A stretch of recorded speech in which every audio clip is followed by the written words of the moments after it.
Hey everyone, welcome back to the channel. This is your host Chaos Kaiser speaking, and today we're going to be going through a Total War Saga Troy. Yes, we were given early access by Creative Assembly, so shout out to them for the early access code.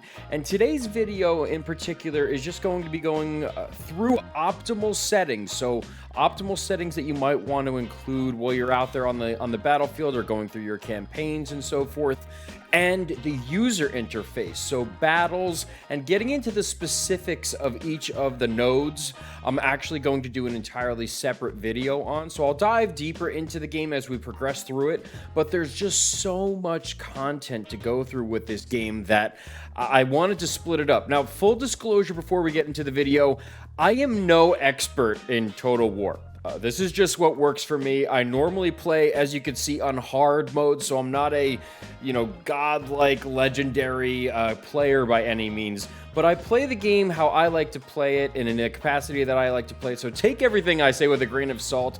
This is just what I know and what I've experienced thus far through playing the game. I've only had it for a couple days at this point, and I just try to mix it up a little bit in the factions that I was playing and in the battles and the units and everything that I was playing. So I'll go through some of that stuff with you today, but look forward to another video that actually covers the battles themselves and maybe go into the unit types and some of the differences between some of the other Total War titles that you may be used to, and now a Total War Saga Troy. Now, first and foremost, they're going back a little bit with this game. This is the oldest time period that Creative Assembly has covered to date. So the Bronze Age is now the most dated Total War that you can play at this point.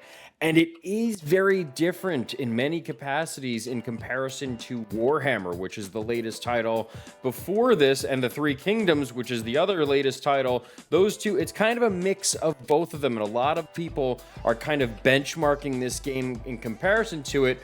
But really, it takes me back. I played the original Rome Total War. I played Medieval and Medieval 2 Total War. And then I jumped right into Warhammer and now Total War Saga Troy. So I'm kind of mixing it up a little bit between the gameplay that I have played and what I am playing. And now with this brand new title out here, it's absolutely incredible. I'm loving it, guys. This isn't a review, but just so you guys know, I'm really enjoying my playthroughs in every faction that I've gone through thus far. But enough of that. Let's get into the actual game itself. So options that you're going to want to take into consideration when you're actually playing. Now, for me, I'm more of a casual player. I am by no means an expert in everything about the game, but these settings are ones that work for me. So I first want to go through the graphic settings. It's custom for me. I have 2560 by 1440 resolution, but the reason it's custom is because if you go, first of all, I clicked run in window. I always run it in a window, never full screen, but I go into advanced, and I just checked off a couple of the settings here. Now, I do have a refresh rate of my monitor of about 120. So I did set up VSync so that I'm capping the video memory that is being used.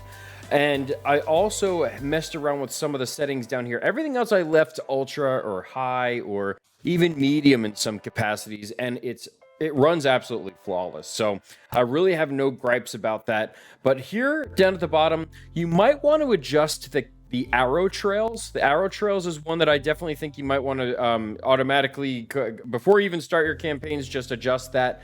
At 100%, it looks like comets are like flying across the battlefield from each projectile, whether that's javelin spears or arrows coming from archers. So you might want to tone that down a little bit. I have it at 50, and even that seems like too much. So I might be revisiting this and head more towards like 25% or even 20%, something like that. I like seeing the trails of arrows to know that my units are firing, but I don't like it so prolific because then it takes away from the realism of the actual projectiles flying through the air. They don't have these gigantic comet trails flying from them, but it's all personal preference. That's just something that I like to that I wanted to mess around with myself and adjust for my campaign settings. The other thing that you're going to want to look into is right down here, the UI scale. So it starts at 200%, and it's gigantic. It almost takes up the entire screen. You know, you can see my big head on the video right now, but when it's at 200, look at how big everything else is. Now look at how big that window became. Look how big the settings are on the side now. So when I go back into here, I go to advanced and I set it to about 150. That's where I was before. And that looks just about perfect for how I like to view the campaign and the map and everything like that. And also get a full view of everything. So you're not really the overlays aren't too invasive, let's put it that way, to your experience. So with that being said, that's all I would change on the graphic settings. I don't really think you need to go into anything else. So we'll move down to language. You guys can figure out for yourselves based on how you want to play the game and whatever language you want to play it. Audio, I really didn't do anything to. I mean, I just lower the master volume so that you guys could hear me speaking over the video, but everything is pretty self-explanatory in there as well. Controls. Now, there are 4 tabs up here, and I've seen a lot of people saying, like, how do I change the campaign versus the battle versus the, any kind of other settings that I want to put hotkeys to it and whatnot? Well, there are 4 tabs up here, so you can actually go through each of these yourselves. A lot of people just look over it, these tabs, and just scroll through this thinking that's the only list that's available. But no, it's actually broken down into tabs, so definitely scroll through them and change them to your liking ahead of time before you actually get into your campaigns. You could change it during the campaigns as well. It's up to you. I'm just saying it makes it a lot easier going into it, knowing that your campaign settings are already changed with your hotkeys and whatnot. Now, down here at the bottom, you can go through movement speed, rotation speed, and everything. But there's only 2 in particular that I like to take into consideration here, and I leave it on the classic Total War camera versus the standard camera. And over here, you're gonna want to remove camera shake. I can't tell you how frustrating it is, and I'm an amateur player, but this is to everyone out there who is playing Total War maybe for the first time. Maybe this is the first Total War game that you're going into out of the entire series. You're gonna want to take away camera shake. It almost makes you nauseous. Essentially what it talks about is, as if you're in a battle and you zoom into the units, the camera will actually shake to kind of give a cinematic, realistic kind of feel to the engagement of the battle. It actually makes me nauseous a little bit, and it makes it tough to actually select your units. It's just too much. So I would definitely unclick that for your sanity, if nothing else. So I'll accept those changes, and then I'll go down here to game settings. Now, game settings, this is all, again, personal preference, but what has worked for me is I like to have my units default run mode. So I like to have them running as soon as you have them engage on the battlefield. And I don't want my groups to be locked. So but what that means is when you select your units, they will automatically be locked into their position when you start. So if they're in a formation, they will move and rotate in that formation along with the other units that you selected. So however you set that up, they are locked into that position and they are defaulted that way. So if you forget, they're going to either engage or move together, and it just becomes a nightmare. So I would uncheck that. Default mode, default run, default guard mode is just essentially your units stand their ground even if the unit that they're engaging with is routing from the battlefield. So they're not going to chase them down. They're not going to break their formation and chase down the units that they were just engaging with that are now routing. And they will stay put where they are, which I highly recommend, because if they engage and then enemy troops kind of fill those holes and whatnot in your formation, you can be screwed very easily. Skirmish mode. Now, skirmish mode applies mostly to your ranged units. So if you have it unchecked, that means that your units will stay in place and they will not move. But on the flip side, where guard mode keeps your units in place that we're engaging, skirmish mode refers to units that come within a certain proximity of your ranged units, and your ranged units will continue to back up on the battlefield until they are no longer, within a threat kind of range of the unit that's now chasing them. So if you have this checked, they will automatically back up if they are within a certain distance of your enemies. If you have it unchecked, they will stand their ground and they will not move. Even if enemies come close, they will engage in melee or whatever that's up close and personal there. So with that being said, we'll accept those changes. And then here, brightness and gamma, I didn't change anything on here. I left it as is. It's very stunning and cinematic and beautiful. This campaign, the map, I feel like I was put back into the Bronze Age. You know, the Trojans and Greeks, man. That's what this whole game is about, and you feel it. And I'll get into the campaign map in a second, but just so you guys had a little bit of an overview of the graphical settings and the optimal kind of options that you want to think into before you go out on the battlefield, that's what this covers here. The battles, that's one of the gripes right now about the title. There is no multiplayer. I can only imagine. I'm sure that they have that somewhere in the pipeline.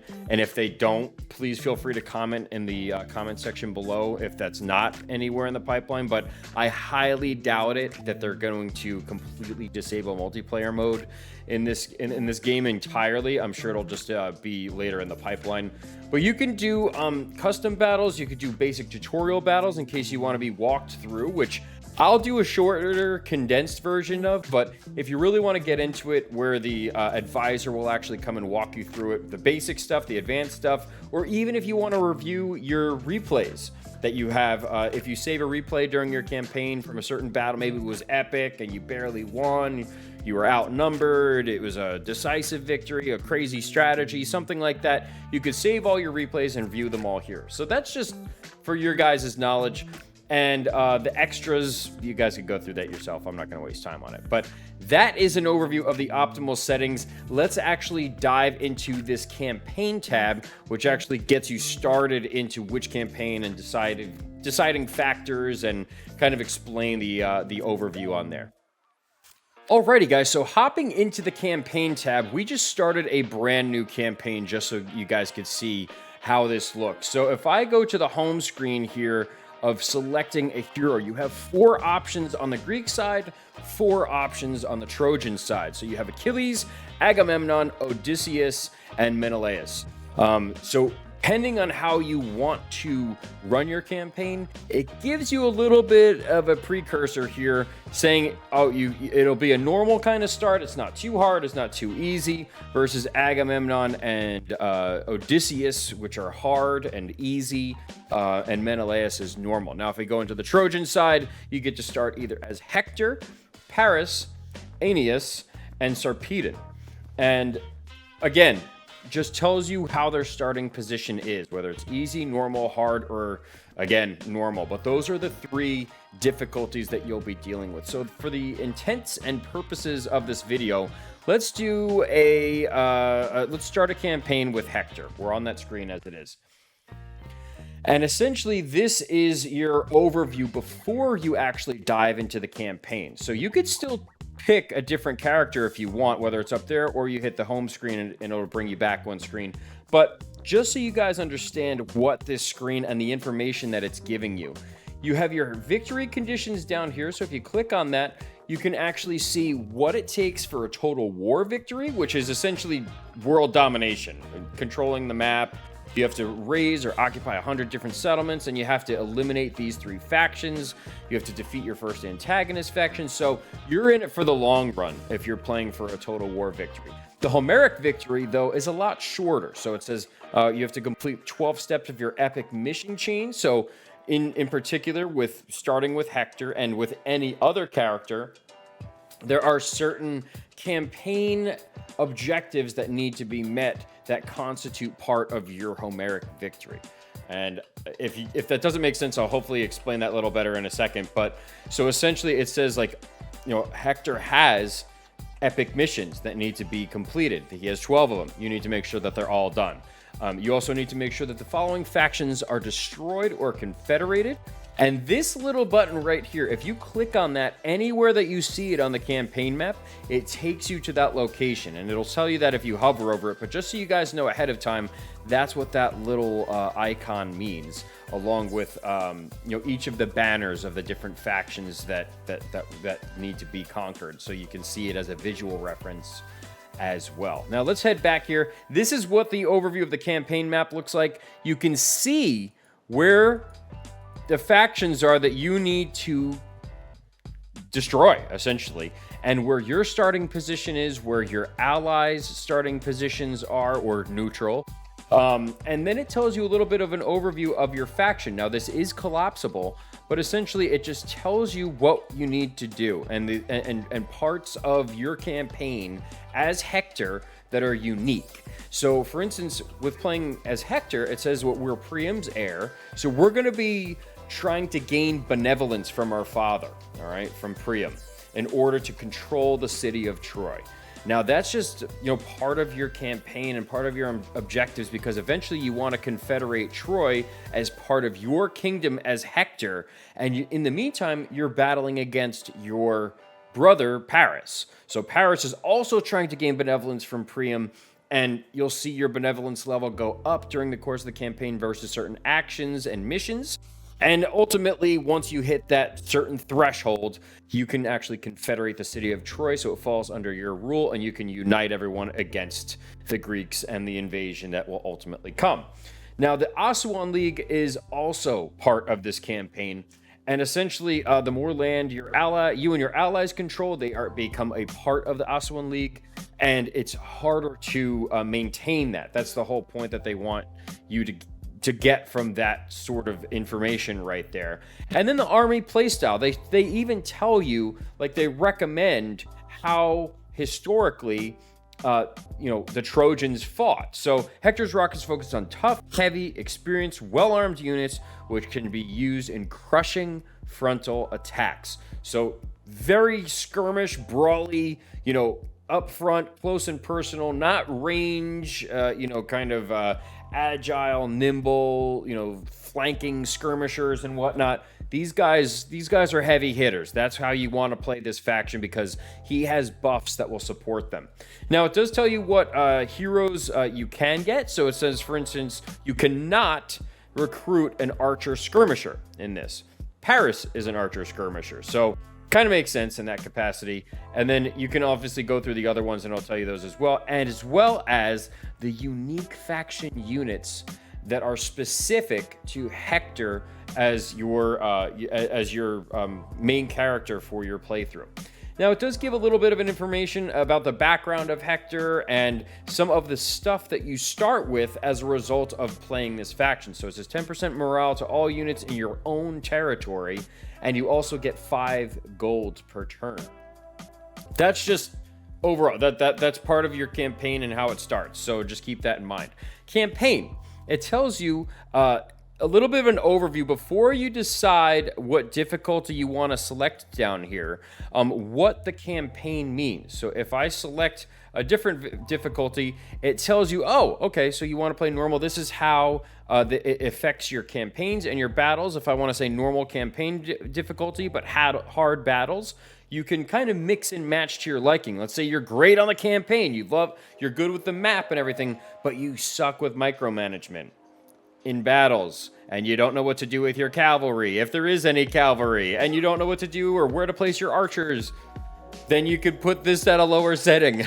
So just keep that in mind, that this is here to help you, but essentially you can kind of figure out what you want to do and customize it to your liking. There is a gearbox here. If you click it, you can decide what you want, if you want any help from the advisor, minimal, low, or high, and then you can do a normal cycle through the days, fast cycle, and kind of just choose everything. You can do real time if you want. Battle settings, I usually like to do unlimited. I like to know that there is a clear winner. I don't want time to dictate who wins at the end of that time. Back in the Bronze Age, I'm sure they didn't say, okay, we're going to engage for an hour, and whoever died more, that's who lost. So I like to keep it unlimited and battle realism in there. I'm not going to check all that for now. This is more of just an overview for you guys. But essentially, let's get into the actual campaign itself, and I'll describe the UI, and that'll probably wrap up this portion of the recordings that are yet to come, including the battles and tactics and stuff like that, which I hope you guys will be along with in a future video as well. So let's defend sacred Troy. Here's a little cinematic.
All right, so that's a little cinematic there for you as an intro to playing Hector or the Trojans in general. One thing I do want to point out that I should have made mention of in the beginning of this video, and I will post down in the description, is you can pick up Troy, a Total War Saga, for free tomorrow, which is literally, by the time this gets online, might even be tomorrow for some of you. So pick up this game from the Epic Game Store for free to keep forever tomorrow, August 13th. Okay, make sure that you download it and you can keep it forever. Okay, it's not just for the day that it's free, it's for all of eternity.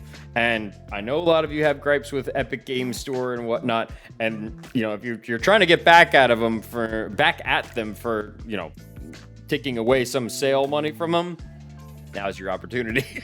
So anyway, this is the overview of the map here. And one other thing that I forgot to mention, I'm sorry about this, but if you link it'll show you it once you download the game, but if you link your Total War Access and your account with Epic Games and everything like that, you will also get the first DLC, the Amazon's DLC, when that releases, also for free. Okay, so everything's free about this game. Just pick it up, take 10 minutes tomorrow, make sure that you get it downloaded, and then you could fiddle with the rest of it another time. But make sure tomorrow, August 13th, you go to the Epic Game Store and you download. Okay, enough of me blabbing. Let's get into the UI here. Okay, so how they play. It tells you exactly how the Trojans are structured as a campaign and as a faction.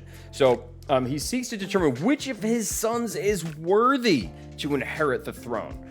Hector and Paris must therefore prove themselves before their father and instantly become master of the city. So that was the two things that we saw before. And then the Aswan League, Troy cannot face her enemies alone. So obviously Troy as a city cannot withstand the sheer strength and numbers and force of the entire Greek legions of troops and ships, you know, cruising across the Aegean to come and pummel down the rocks of Troy here. So you need the Aswan League to kind of be built up over time during your campaign.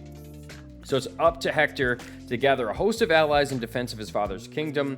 The more land controlled, the more formidable Hector's cause will become in defending Troy. So keep that in mind. Now, as soon as I go through that, I'm given missions. I'm given all this stuff that's just keeps coming up on the screen. I want to close out of it all right now, and just go through the generic overview for some of you who might be looking at this for the first time and say, what the heck is going on here? So let's start from the top left. We'll go to the top right behind my fat head, which is pretty unimportant anyway, but I can go through that stuff anyway. And then we'll go down to the bottom right and then the bottom left if we were to select a unit per se. So up here you have, it's a scroll that essentially is collapsible or expandable depending on how you like it, that tells you about your faction effects. So starting out, for instance, It says, I'm the defender of Troy. I have plus 40 diplomatic relations with Troy and Paris. Priam's sons can't declare an open rebellion against their father, and I can't just declare war on Priam's faction, Troy. So I can't just like forcibly take Troy from my dad, essentially, is what the game is telling you. Makes sense. Now, I can collapse this if you just want a little bit more of the map. By the way, look at this map, guys. Like, look at the artwork in the background. Even as you spin, it's very, very fitting for the time, right? Like, it's beautiful. Sometimes I catch myself, I'm like, play the game, just stop staring at it. But anyway, so let's get into going through the side scroll here. Now, up top, you'll notice that there are 5 different resources that you will have to either collect or barter with or use as currency in maintaining your armies, your relations, your anything. So these are the mechanics that are driving the game now. It is no longer just reliant on gold, which I'm very happy that the Troy and Creative Assembly and the Total War franchise are pushing towards that direction because it makes it more realistic. I need food, I need wood, I need stone and bronze and gold. Those are the 5 that we have to deal with here. So if you want to scroll over each of them, they give you a little overview of what they're used for. So for instance, like food here is required for training and supporting units. Then you get to wood, and it's required to construct like the basic buildings, the entry level buildings for your settlements. Then once you get further along up that chain of buildings, you're going to need a lot more stone. Bronze, for instance, is used for recruiting more experienced and higher powered troops that are higher up in that chain of military buildings. And then gold is more of just a resource that you can, it says here required to construct special buildings or train and support the best troops. This is true. What I've used it for the most part, is if I get a lot of settlements that are churning a lot of gold, you could use them to really, really manipulate the AI. Yes, you can manipulate the AI and make terms like very, very favorable to you and whatnot. As far as I can, maybe it's just the difficulty mode. I don't know, correct me if I'm wrong, but it feels like you can really abuse the AI if you want and make terms that are very, very beneficial to you. But in the meantime, so these are the 5 resources that you have to upkeep and make sure that you are keeping an eye on each and every turn.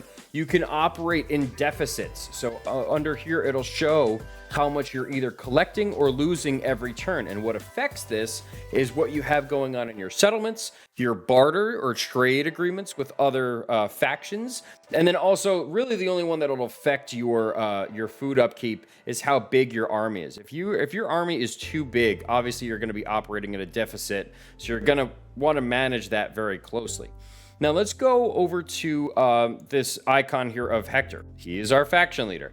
It shows exactly where he is on the map. So at any point in time, if I want to know where Hector is, that's what I have to do. I just have to click it and it'll go directly to him and show the panel of each and everything, including Hector himself and the army that is included in his particular army.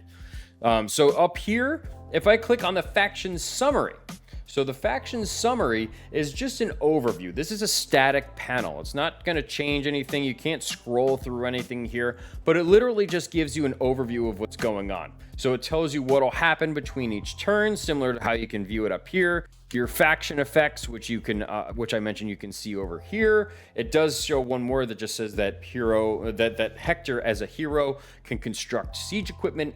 Your faction power, so how many armies you have, and then how many of each of these either agents or mythical units or other units you have recruited, and that kind of displays how much faction power you have, and it's completely separate in a sense from your economic power. Obviously, if you have a lot of settlements and you're gaining a lot of resources and everything, you have a lot of faction power as well. So just keep that stuff in mind.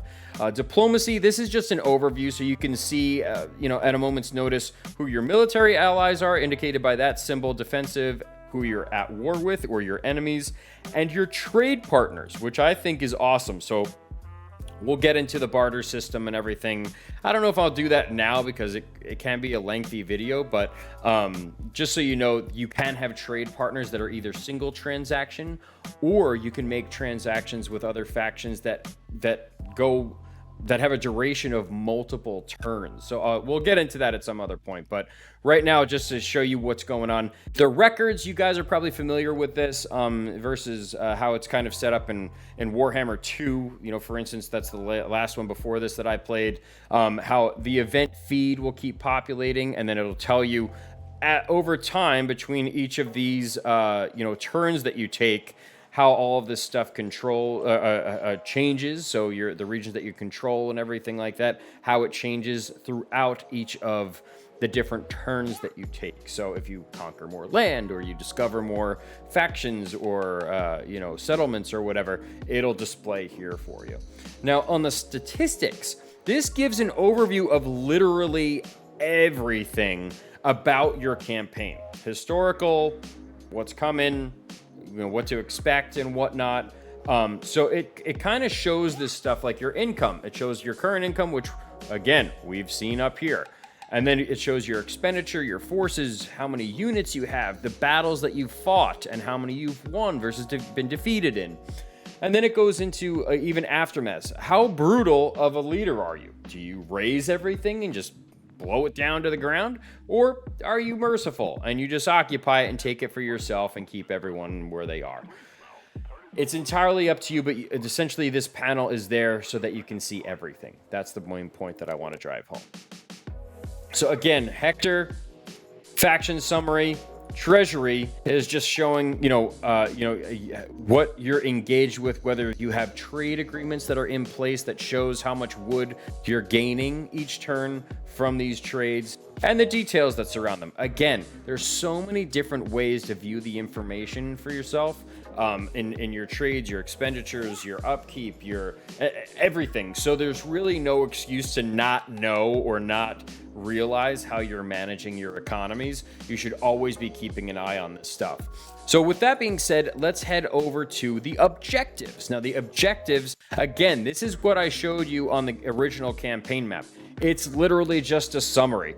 The only difference that you have here now is that you can actually engage with these buttons that I mentioned before, which you'll see behind the screen here will automatically take you to that region so you know where it is that you need to conquer. So as I click through each of these, it'll just change its place on the map and show you exactly where you need to go and conquer, even though you haven't explored or seen those particular settlements just yet, or those factions. So let's get out of that. You guys already know what that's about. Royal decrees. Now this is essentially your technology tree. This is the replacement for it, really, and it definitely. Sorry about that. I had something in my throat, but anyway. So as you go through each of these royal decrees, you can determine what exactly it is that you want to focus on. Now, the basic skill that starts every tree is a resource. So, for instance, if I want to make sure that I'm collecting gold, I'm only getting 5 per turn now, or stone, because I'm getting 0 per turn right now. I can click on that, and then over 7 turns it will take, but after that 7 turns, every turn I will be producing 80 stone faction wide. So across the board, doesn't matter, you will always be generating 80 stone. So I can click on that one, you have 100 wood per turn, you have bronze, you have your food, and you have your gold. So you can kind of figure out which way you want to go with these trees. But in case you're not monitoring this very well, in case you are not looking at the number of turns it takes, because the game doesn't necessarily remind you that you have a decree that you can issue. If you go multiple turns after a decree is finished, then it usually does, but I've never seen it like the turn that my first decree ends, it tells you that you need to do another one. So keep that in mind. You need to constantly be monitoring this stuff. But let's say, for instance, you don't like to manage that. You want to get all the way through a tree. You know what you're looking for from the start of your campaign, and you just want to get there quick. you can click all the way down on your skill trees here, as long as you have the resources to do so. So for instance, it will not let me click all the way down here because I need 450 gold in order to, unlock this node on the tree. Up here, it shows that I only have 40, so I obviously cannot interact with that yet. But if I want to go down one more, these are only affected by time, so number of turns. So for instance, if this will take 10 turns to get to, 9 turns, 8 turns, if I go this way, it'll take 1 turn, and it will also cost me 700 bronze. Now, you can go over these nodes and see exactly which ones you want to go for, or which ones you're going to strive to get earlier versus later in your campaigns. But just in general, what each of these 5 branches go through. This focuses a lot on, the melee and recruitment cost of your units, the battle speed, treasure looted, and even movement range for your units on the battlefield, apart from also getting the most valuable resource in the game. When you go down to bronze, this is focused more towards agents. Agents and, for instance, down here, +2 recruit rank for heroes, or if I go down here, you can see the morale of all your units, +3 recruit rank of agents. Melee for medium units, so whereas this focused on heavy infantry, this focused on medium infantry. If you go over towards the middle here, this focuses on food and replenishment and upkeep cost and whatnot. So very specific. Obviously, you're going to have a lot of light infantry and whatnot in the beginning of your game. So a lot of people have suggested focusing on this first to get the buffs from the light, troops, and then you can work your way into the medium and heavy, for instance. The stone definitely affects a lot of your construction, so -5% wood construction costs, minus one turn, or I should say, to construction time for all the temples. So you could scroll through these and see exactly where they translate into. But then even up here, the last one is wood, and this goes all the way up even into this realm here. Unlocks a Trojan horse siege tower. So you need 6,000 wood and a turn in order to complete this node. But also it reduces your enemy's holdout time in sieges, reload skill of missile units. So a lot of missile focus here. That's all this really goes up to when you go this way. So you have to figure out how you want to play your campaign. I like to cater it towards what it suggested in the beginning is like, okay, I know that Hector has a lot of frontline brawlers, so I'm probably going to be focusing mostly on medium and heavy units. So I want to get there as fast as I can. Maybe I get my light units upgraded because I want to get to these as quickly as possible. So, it's just a trickle-down effect, essentially. But that's how royal decrees work. They essentially replace the technology tree that many of you might be used to in Warhammer Total War, where unless you don't have the resources, you just have to click through time, which ones take the least amount of time, and then kind of assess your strategy and how to accumulate the resources to get further into these deeper nodes on the decrees tree. Heading back to our panels here, and I'm just going to use this button really quick, or rather the Hector button, so that it gets me back to where he's located. Now we're going to go over to diplomacy. There's so much that we can go through with diplomacy, but they made it simple and fantastic, and I absolutely love it. You can negotiate with anyone and anyone. Everyone and anyone, I should say, that you know of or have an understanding of, whether you've engaged with them or not before. These are the ones that we currently know that are on the map, and you can see if you just hover over the top here what each of these graphical graphic representations mean. So for instance, likelihood of success with a quick deal. I'll go into quick deals in a second. Sort by attitude. So green obviously is they like you, yellow is they're neutral towards you, and red or orange means that they kind of hate you. Sort by war target. If you wind up coordinating war against a specific faction with your military allies, you will see a little icon. It kind of looks like a target with a bullseye in it, and you can coordinate your war targets with your allies, and you can factor that in with diplomacy as well. Quick deals, you could sort by under quick deals, you could sort by treaties. So military axis, defensive alliances, non-aggression, military alliances, and so forth. So just hover over these. I think I focus mostly on this side of it more than anything, apart from their geographical locations on the map. But essentially, this just tells you how many settlements they have, because in case you want to attack a rival settlement, you want to know how many they have in case you just want to launch a full-scale war against them and wipe them off the face of the earth. Or if they only have 1 or 2 settlements, you're not as threatened because their economic power probably isn't that high. But you'll see down here, it just shows your balance of power. That's both military strength and economic strength. And then over here, their actual strength ranking. So for instance, Troy is ranked number 1 in strength. They have fantastic everything right now. So that's just a little bit of an overview here. You can group by the culture. So if you want to either collapse or expand each of these, so you can get to a specific, like the Achaeans, and just see who's involved with there and what their relativity is to you, you can do that. And then also their actual name. So what sub-faction of either the Trojan or Greek lineage they fall under. So just keep that stuff in mind. As I click in each of these, you can either click negotiate there, or you could just double click on them and it'll take you to the same menu. If I go back over to quick deal, this is fantastic. I love the fact that this exists. If I say, okay, I want to do a quick deal and I want to have non-aggression pacts with someone, okay? All you have to do is click this, and then it shows how favorable it is to get a non-aggression pact with that said sub-faction. So obviously the most are ranked at the top, and you can scroll down. Obviously the Amazons, they freaking hate us. They don't want any kind of, non-aggression with us.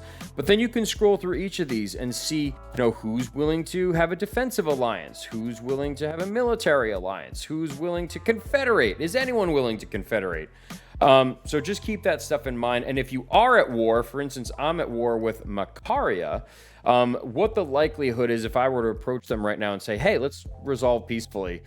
So you could scroll through each of these if you want. Now, the big thing that I want to point out about the diplomacy, and I do want to go through this video because I just want to encompass it all in one for you guys. So, for instance, if I want to trade with Troy, or do a barter with them, I can double click on them. And right now, there's nothing listed. But if I say, okay, I want to have a military alliance with you, well, that benefits us by 8.4. Now, this is like a systematic little ranking here of, as long as this is above 0, this number right here, the deal will go through. If this is green, it will go through. Whatever the deal is that you put on the table. So just keep that in mind. Now, that doesn't necessarily mean that you always want it to be 0.0001 as long as it's green. It'll show 0.0. I could even try and get one here. I can make some kind of ridiculous request, like, I don't know, 100 gold or maybe, 50 gold? 75 gold? Yes, okay, so 70, maybe 80. 76. Oh, 76. So see right there, it says 0, but it's a negative. So there are decimals that go out farther, and if they are below 0, it will be a red 00, or if it's above 00 on the flip side, it'll be a green 0.0. So as long as it is green, if it's 0.0 but it's green, the deal is guaranteed to go through. They will accept those terms. But on the flip side, let's say, no, I don't want any of your gold. I want to keep it at 8.4.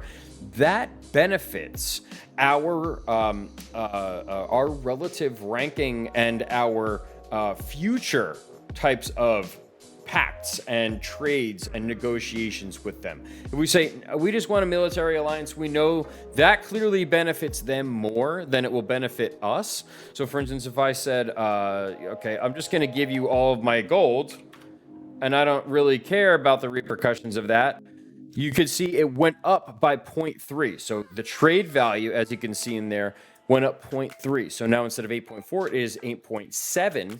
And we're just giving them gold by accepting this agreement. So that helps down the road with your relative ranking and your likeliness with these other factions that you decide to barter with. So keep that in mind, because it's a very, very powerful tool. All I've been using it for is I'm abusing the AI. I'll tell you that. I'm abusing them because I don't give two craps about 8.7 or 12 or whatever above, in the green. I want that 0.0, baby. Give me the goods. Give me all. I want to take advantage of every single trade deal that I go into. And if it doesn't have favorable terms, or I don't find them to be favorable terms for my current situation and my current campaign status, not doing it. Reject. Or you can counter and see if they'll, I don't know, deal with something else. Now, I can, for instance, I can go down here. Let's go to one of these other factions that I don't really know. They're neutral. So I say, I want a non-aggression pact. Looks like he'll accept it. You can tell them, you better accept this. You could, obviously, you could just go the accept or decline route. Or let's say, I go to, I'll use the same ones. Ask them to confederate. -131 is how that diplomatic treaty. So very, very unfavorable. They will definitely say no, and that will worsen our relationships with them because of such a preposterous request. But let's say we have unbelievable military and economic strength. We can either say make it work so that they do confederate, which is not available for confederations, by the way. So for some of the other ones you can, like peace treaties or non-aggression or something like that, make it work, which means I could actually dive into that in a second. Or you can give them an ultimatum and say, you're going to confederate with us, so you're either going to join my faction or we are instantly declaring war on one another. So you can give them that ultimatum where they have the choice. You could join us. You're either with us or against us. That's really what I'm getting at with this trade in particular. But let's say I want to do a military alliance, or for instance, I want to do a barter, and I say I want of your resources there. Let's say I want 100 of your stone. Yes, we could click make it work, and this will tell me what will give us an acceptable deal in the AI's eyes. If that makes sense. So if I click on this, it'll say, oh, he wants 17 gold for 100 stone. And that gets us to that 0.0 that I was talking about. It's just a dead, straight, fair deal in the AI's vision here. So I could either accept that, I could decline it, or I can give him an ultimatum where, hey, dude, I just I want your stone. Give me 100 stone. And if you don't give me 100 stone, we're at war. So there's so many ways that you can go through this, but this little panel here just automatically shows the relative value of what that trade will specifically bring to the table and your diplomatic relations as a result that will happen with that faction. It will not go through if it's in red, but it still will affect your diplomatic relations. So keep that in mind. Now, I think I did a pretty good job in explaining that, from a generic overview kind of perspective. We're not going through actual, negotiations or anything right now, but it's just for the intents and purposes of learning. Now let's go over to Divine Will. Divine Will is part mythology and the gods and how their role is on the battlefield and in your campaign. So if I hover over each of the gods, they will show a different level of respect that you have to, or favor that you will have to give to them in order to gain certain campaign and battle buffs. So military service means I need to have, that's the level 1. It has to be somewhere between 50 and 299 in order to get to the first level of respect with any of the gods. And then as a result, that shows you on this tree here what that first level of favor will get you. I'll get 20% missile damage and minus 7% recruitment cost. So you could go through each of these. For instance, if it seems like Trojans in their history, they always love to favor Apollo. That is definitely something that you will encounter as a Trojan, playing as a Trojan in any of the campaigns, is their favor towards Apollo. But then you also have to think about how your battles and your units are being utilized on the battlefield. Are you using axemen versus club units versus swordsmen? Are you all ranged troops? You have to keep that stuff in mind. So as I go down here, it says plus 20% morale to sword and axe units. If I go to Zeus, it says club units and javelin units. So you have to keep this stuff in mind towards which gods you would like to accumulate favor from in order to get more and more buffs and bonuses, both from your campaigns and your battles. Now, how do you get favor? How the heck does one get favor from one of the gods? Well, you have a couple options down here. This one is the only immediate action that only lasts a certain number of turns. The Hecatomb, that actually grants favor. It shows you what the effect is and how much it will cost you to do that. And then over here you have a prayer. So that also lasts a certain number of turns. It says this prayer will provide its effects for 4 turns. So you'll see that it lasts a certain number of turns, how much it will cost you, and what the effect is. So if I'm about to go, or if I know I'm about to be sieged, I can do this one, and I know that I'll have +2 to my siege holdout time, faction wide. So I'll be able to defend for 2 more turns than my settlements otherwise normally would. And also casualty or attrition casualties suffered by enemy armies is buffed if they are in your regions and they are trying to attack you. So you can pray to her and she'll help you out. And they are obviously different for each god as well. So you got to keep thinking about this kind of stuff. But as you scroll down and as you create more favor with the gods, you will reach different levels, and all the successive levels also apply. So just keep that in mind. They don't just disappear. Now, you can also gain favor through creation of temples and the buildings that you construct in your in each of your settlements. I'm not going to dive into that now. Right now, it's only the map and an explanation of each of these specific, interactable buttons here. But now, if we move down towards the Asuan League and Priam's Heir. Now, these are specific to Troy, as we've gone over twice now. So these are 2 specific goals that are part of your campaign that will show your progression along the way. So you seek to build a strong alliance. So as I accumulate more Trojan allies, this bar will grow. It'll go towards the right side here, and that's what you want. But as it grows, you will also have a tougher time defending it, and you might have more enemies along the way. But you could see what each of these kind of buffs it gives you as you reach each of these different levels of the Asuan League. So just keep that in mind. It shows what allies you currently have. So, and only military allies will become part of the Asuan League. It's not we have a trade agreement and we're non-aggressive towards each other, so for that reason and that reason only, we're both now in the Asuan League. No, you have to be specifically military allies. So your diplomatic relations with all Trojan sub-factions needs to always kind of be growing or getting better. So keep that in mind. Now, if we go back and I show you the Priam's Heir, this is your benevolence. Your benevolence versus Paris. So it says your brother's benevolence when I hover over here, and it shows my benevolence.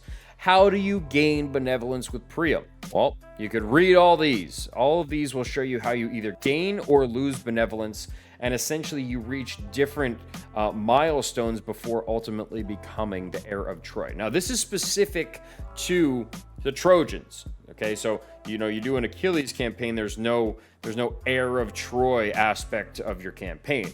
He has a totally separate, unique campaign objectives or sub objectives that are a part of his campaign as well. So keep that in mind. But the faction specific objectives are always the ones that are farthest to the right, whether there's 1, 2, 10, however many there are. So start from the right and move this way in case you just want to see which ones are specific. But these 4 in particular will be in any faction. Okay, just keep that in mind. Where my fat head is covering the camera, I can move it for a second just so you guys can see, but it's all camera stuff. I mean, I'm not going to dive into that. It's very, very simple. The advisor, your menu in case you don't want to hit escape, your tutorials, camera settings. Ugh, that's boring. So let's move on down to the bottom right corner, okay? We're going to rotate around the wheel like this, starting with the furthest to the left. So notification settings.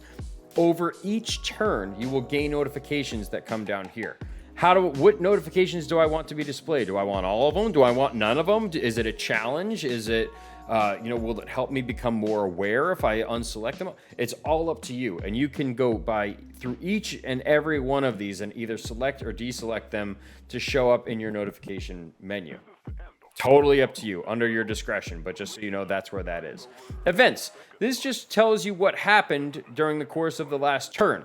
So if nothing happened, nothing happened. But usually there's at least something that's happened, at least in the world events here.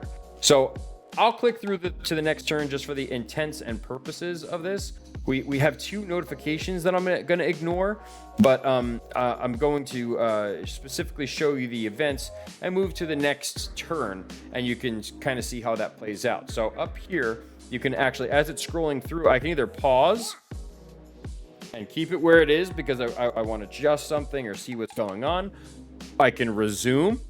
Or I can double time it. I want you guys to move quicker. Let me get to my next turn. I don't give a crap about what else is going on in the world. There's nothing much that has been going on in this world. So that just shows me that the benevolence of my brother increased. It shows you another mission that we have here for ourselves. So it's constantly interacting with you as the player, and I find that very beneficial. Again, it shows you the events. You can either collapse or expand each of these. They all have pluses and minuses next to them in case you want to see them. And then it just shows what else is happening in the world. As I scroll over to heroes and agents, we only have 1. We just have Hector for right now. But as you get a bigger army or you get agents, which are recruited and whatnot, they will all fall under this tab here. And again, that is collapsible as well. Provinces, that just shows which one I currently have. So I have Ide, but it is not a complete faction. It's not a complete faction. And that is shown by the fact that these are 2 split towers. That means it's contested. So I might have 2 of the 3 settlements in here. I have Zelea and Tandros, but I don't have Gargara. So I need to take this in order to complete the entire province, and then it will be full. So you can kind of see which ones are full and which ones are not. Of course, Paris has a full freaking province, idiot. But anyway, that's beside the point. Let's move over to what the rest of these are. Known factions. This just shows who you know and is a little bit of a summary of where they are, if you want to click on them, and how your relations currently are in an overview with them. It shows, like, I'm at war with Marcaria. Whoop-de-frickin' do. Their main settlement is here, and they have the settlement that I need. Of course we're at war. So just keep that kind of stuff in mind. It's just for your ease of use and quick accessibility. Missions. This just tells me what I need to do. I don't have any epic missions right now. That was part of one of our campaign objectives, if you don't remember, for a Homeric campaign victory, that in order to achieve Homeric victory, we need to go through 12 of these. So we need to make sure that we complete them all. And then the other missions that we have. So issue a royal decree and defeat an enemy of Macaria. It looks like he has an army right here, so we can go into battle and achieve that objective right there. But that's just for your guys' information in case, you know, you want to either tackle a certain mission. I constantly have to focus on benevolence, for instance. So I'm going to keep checking these and see what else I can do to benefit my favor with Priam. But then if I were to move down one more notch here, let's say I rotate the battlefield and I have no idea where I am now. Okay, well, everyone starts the campaign the same way. So if I want to rotate the battle or the campaign map back to how it normally was so I can kind of reorient myself, you know, that's the way to do it. You click this little button, and that just says reset your map view. Now, end turn is pretty common. Everyone knows that that hasn't changed its position, whereas some of these have. But this button in particular, the end turn, is here. And it looks pretty similar to what you would expect it to be. Here is your breakdown of all of your constructions, what you can construct in each settlement. And you can go through each of these yourselves, guys, so you can see what the benefits of each of them are. For instance, these are all your temples for the gods, administration, military, and special buildings versus your minor settlements, which have more of a focus on your economy. So if it has a port, you can put a port, special, military, and resource buildings. One thing I want to point out is, as you're looking to conquer new territories, let's say I want to take territories that have stone, this little icon next to it, you could see the little tree branch there. That constitutes food. There's your wood, there's your bronze, there's your gold, so you can, stone is up here, for instance. It's all over the map. So you can strategically set which points you want to go to in order to accumulate more of one specific resource. So keep that in mind as you're playing through your campaigns, which places you want to tackle first and maybe start, bolstering your economy a bit. So again, if I click on Hector and I see this panel down on the bottom left, this goes through your character's specific traits and details and whatnot. Now, if I click on character details, that is the giant icon underneath his portrait. It brings up this tab. There's 3 separate tabs that you can go through in here. First, starting with all of his stats, so you can see how much damage and armor and morale and speed and whatnot that he has, and his effects on both the battle and the campaign. So, for instance, we saw this in the beginning of the overview. We get 5 gold income per turn, and then it also shows plus 70 melee damage to hero against sword units. So when he's fighting against sword units, he has plus 70 to his melee damage, and then plus 3 influence to whatever region he's in. So this region, the one that he's currently in, for instance. You can go through his battle effects, see what those involve. You can see what his traits are and how those, again, then reflect back over onto this side of the screen. So you can hover over them, and it just shows his traits, him as a leader.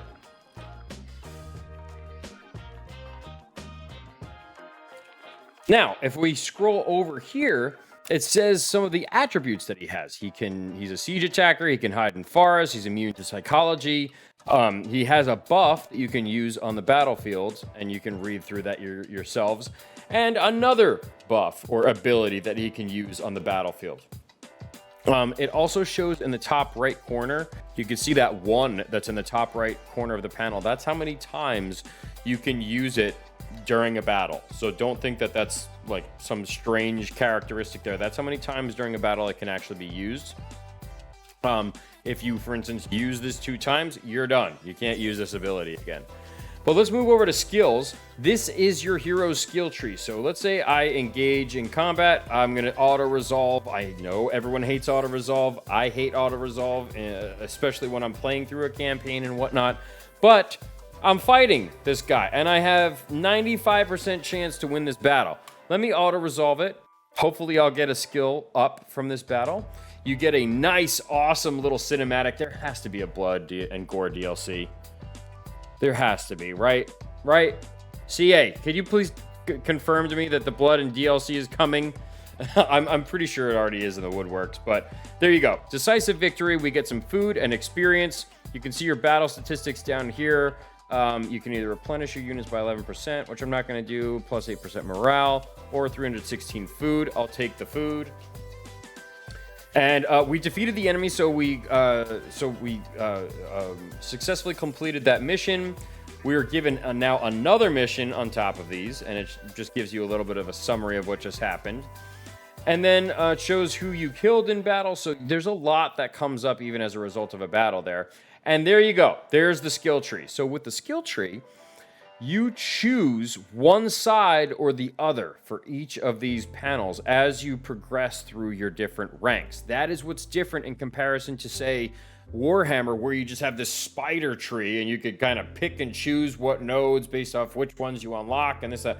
Well, you do unlock nodes, but by unlocking certain nodes, you cannot go back and unlock other nodes. So for instance, I could either choose this, which is, an attribute that I can have in battle, which gives me a charge and speed bonus, or I can say I want 30% weapon damage and armor piercing damage, but my attack interval increases. So let's say I click that this side of the tree for this specific skill is now blocked off. You can't go back into it if I get another skill. I can't say, oh, but I want that one too. No, you decided on this part of the tree for this skill level. So when I get to level 3, both sides of these will unlock. It's not, I chose this side, so I have to go all the way down the right side for the entire skill tree.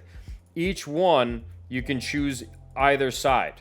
And there are more in each of these as your hero grows up, because this tree goes to level 14.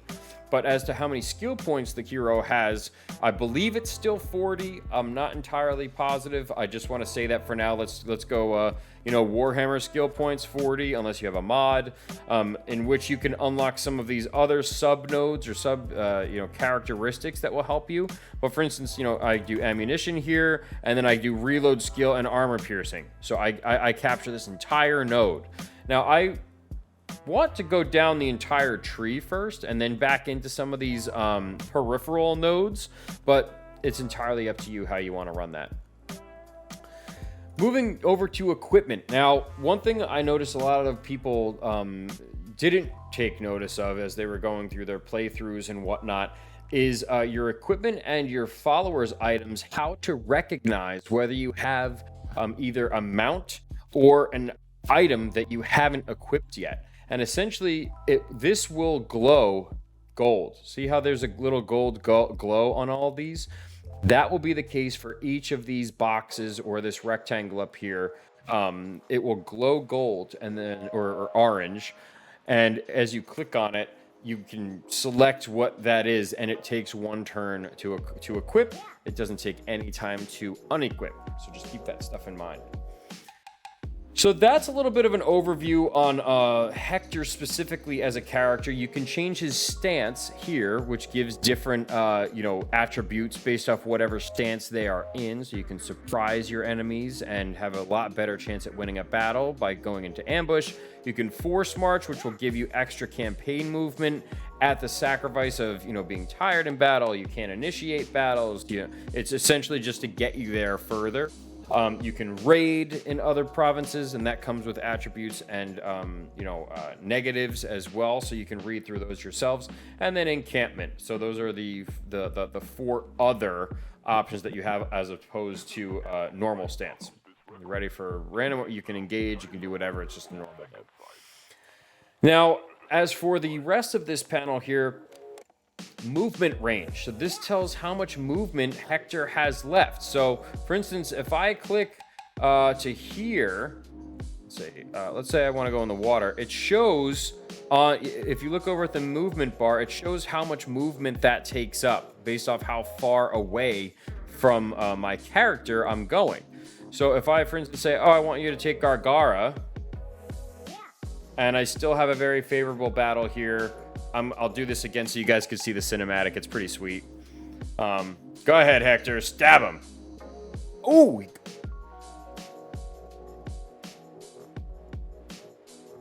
I think that's the most brutal one of all of them that I've seen. Just getting, he's dead, man.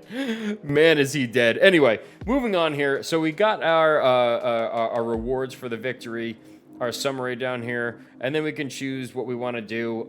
Each of these has different effects. So if I loot and occupy, I get all these resources at the expense of a conquest penalty, province instability, but I could also get some unit replenishment. Now, early on in the campaigns, I like to loot and occupy, because if I can instill rebellions, you can farm experience against those rebellions and whatnot. So I like to make it unstable, but I also know that I need that in order to complete my province. So now we have Ide, and you can see that it's no longer the 2 broken towers. It is a complete province, and when you click on it, you can see that all of them are now highlighted, so you can interact with each of these settlements and sub-settlement or minor settlements. Now back to Hector. He can no longer move. He's done. That's his turn. He had 2 battles.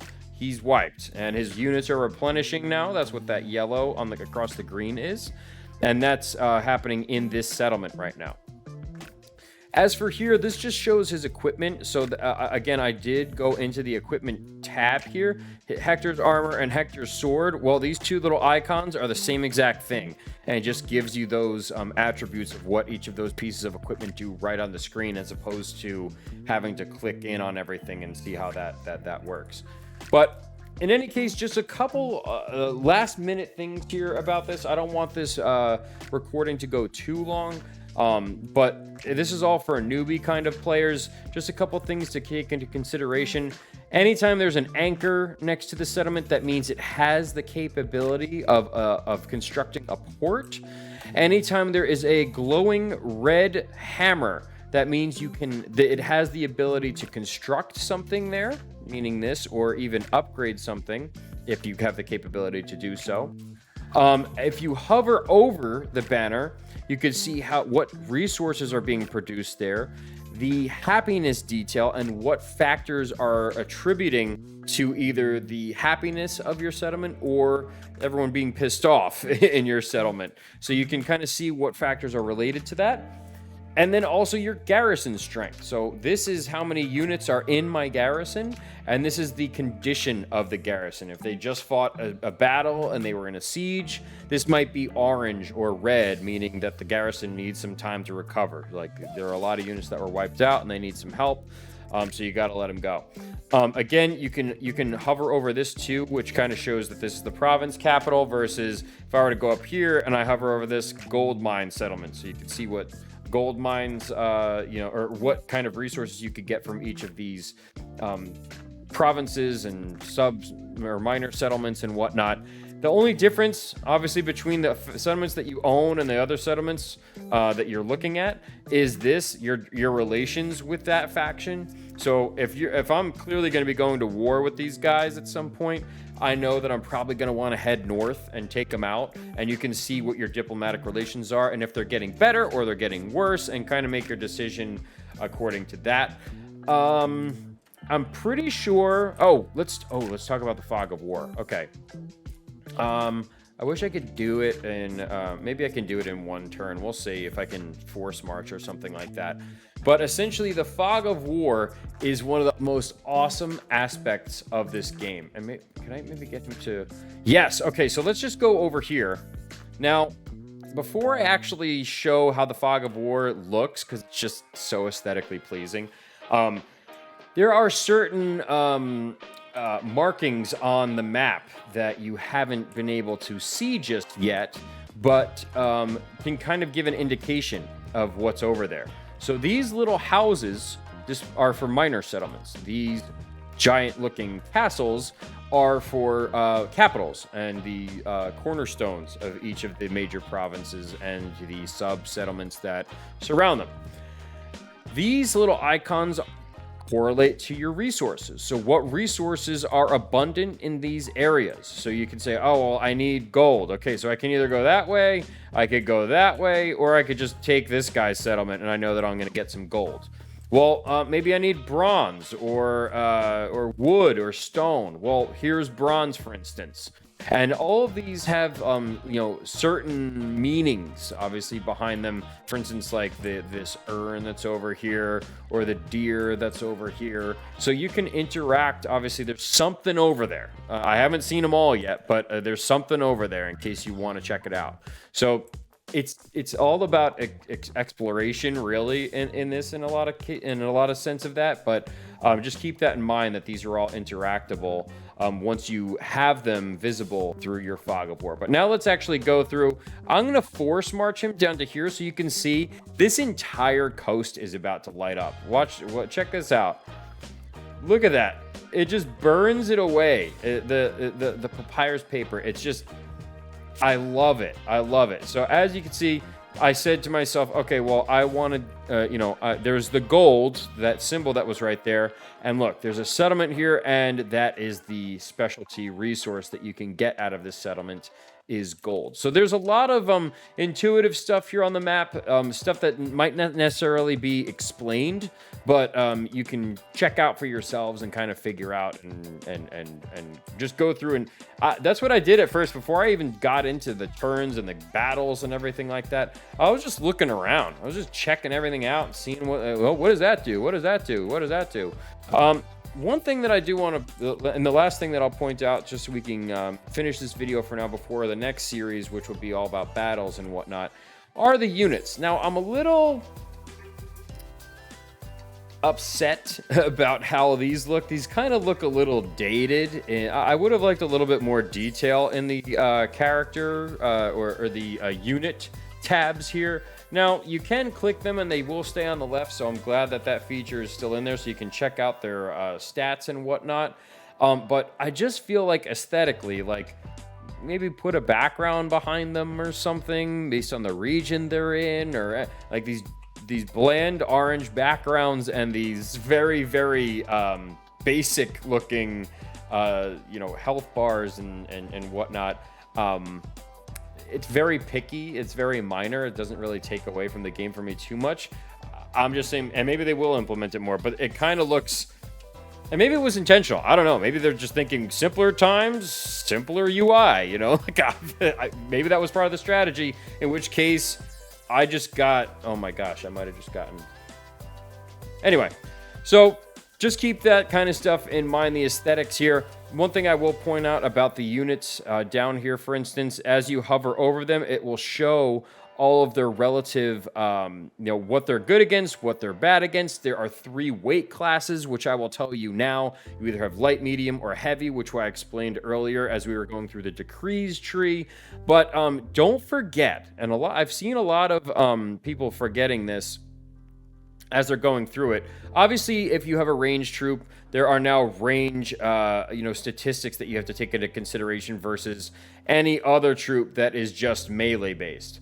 But also, don't forget that, for instance, if I look at this guy, this is just a pretty generic panel, gives me some overview of what they are and their class, and they don't have much armor, so that's something to take into consideration, and also like some of the attributes that they have when they go into battle. But now if I move over to this guy, well, what's different? It might not be that obvious, but for instance, there's a little banner or a little badge right here. They get a bonus versus large troops. Okay, so they might have poor attack and low armor, but they do get a bonus versus large troops. So has an increased chance of hitting enemies that are cavalry sized or larger. So your hits will, or your strikes will connect if you engage them with large troops versus just regular infantry. Scrolling down here, holy Toledo. Guards of Troy, look at these guys. Now they have 3 badges, bonuses versus axemen, swordsmen, and large. So they're even better. They're heavyweight class. It's definitely a more sophisticated unit, so obviously taking that into consideration. The heavier the unit, obviously the less nimble, but the better they are in frontline kind of combat, versus the lighter units that obviously are a little bit more nimble and agile, and speed efficiencies are definitely more of their forte on the battlefield. So just keep that stuff in mind, that don't be afraid to just click or look around or hover over stuff just so that it all kind of makes sense. But troops replenished per turn 7, turns until it's fully replenished 2. That's helpful for me to know, because I can either sit here for 5 turns and wait until my army is fully healed, or I can assess another option, either garrison my troops or disband them and recruit new ones so that they're fully replenished, and just eat the cost associated with that. So it's entirely up to you guys, like how you want to play it. But my point is just explore the UI, explore what's in front of you, because there's so much information that you can process and build up and analyze in utilizing that going forward throughout each of your campaigns. And it's in many cases critical information that you might want to, know and understand ahead of time before you make your next move, or in this case, your next turn. So with that being said, I'm going to wrap up this video for now. Just some final thoughts about the game itself. My little spiel, my little review here is they really nailed it with this game. I mean, apart from the artwork, apart from the style, apart from the aesthetic, the detail, and everything like that, it's genuinely fun.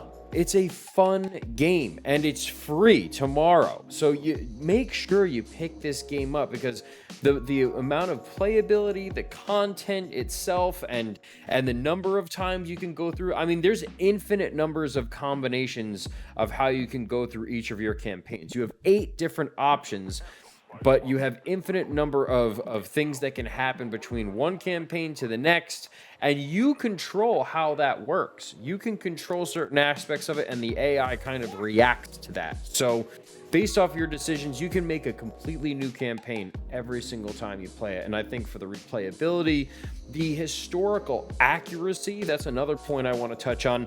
There isn't a lot of cavalry in this game. There is cavalry, but there's just not a lot of it. And that's very accurate to the time period. There were chariots back then, but it's not very heavily engrossed into, we have to have a variety of cavalry available because, everyone's going to wonder where it is. No, Total War stuck to the roots of the time period. They said that wasn't accurate for the time period, so we're not going to throw that in.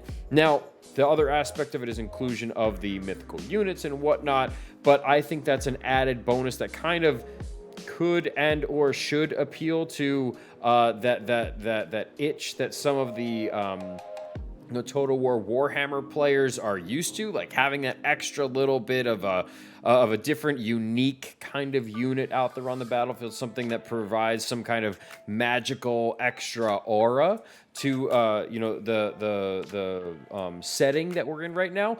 And to be completely honest with you guys, I really think they hit the nail on the head with this one. I mean, the aesthetic, the burning papyrus paper for your fog of war, the discoverability, the campaign map. Some people were saying it's too small.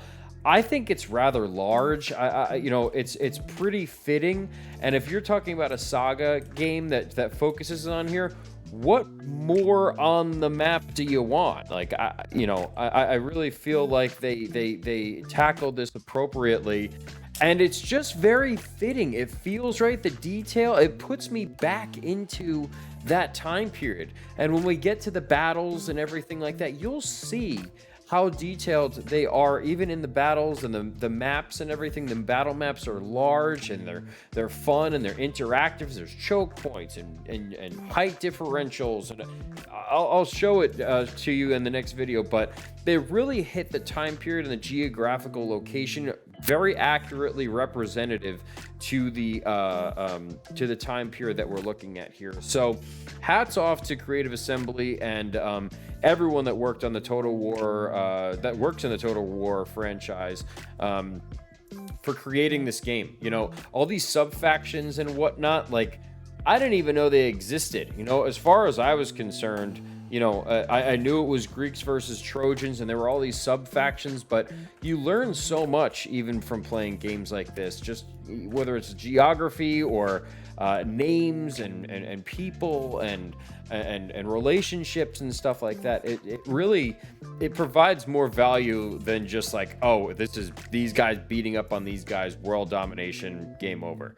And I really appreciate that. It brought me back to the older Total War titles, which I'm more familiar with, which I greatly appreciated before diving headfirst into Warhammer, which is just it's a total separate thing. So for anyone who was thinking that you're going to get some kind of magical extra, bonus in here, that they were going to combine the two and make a hybrid, because now your palettes might be wet for Warhammer 3 when that does release and whatnot, no, they did it right. So I'm giving them credit where credit's due. I love it. I think it's a great title. I think you guys should absolutely pick it up tomorrow if you have the opportunity to do so, and link up your Total War Access account so you can get the Amazon DLC. But overall, I mean, they just did a great job. So that there's really nothing else to say other than, you know, hats off to you guys. I factor my games not off of like statistics and whatever, you know, what other reviews have said and the other gameplay footage that I've seen and whatnot. I factor my games on how much I like them based off their level of fun, if I enjoy it, how much time is spent and that I want to spend playing it. And last but not least, really, the focal point of any game is its replayability. When you think about some old titles and older games that you used to play, the replayability, what do you get for your money? Well, in this case, you get a lot for your money because essentially it's infinite because you got it for free if you get it tomorrow. So, you know, replayability, the level of fun that's there, and the accuracy to the time period, and the, you know, the amount of time that I get sucked into this time vacuum anytime I play any Total War title. But really, I'm just chewing the clock as soon as I hop into this one, guys. So be careful if you do get it. That's my word of advice. Just keep your eyes on the clock in case you do need to do other stuff, because you could get sucked in pretty easily. But overall, love the game. It's fun level excellent, you know, replayability excellent, accuracy excellent, and time spent without realizing, epic fail on my part. So with that being said, thank you guys so much again for tuning into this video. I hope you enjoyed it. If you did, hit the like button, hit the subscribe button, check out all my links to all socials and everything in the description. I will be streaming this on Twitch.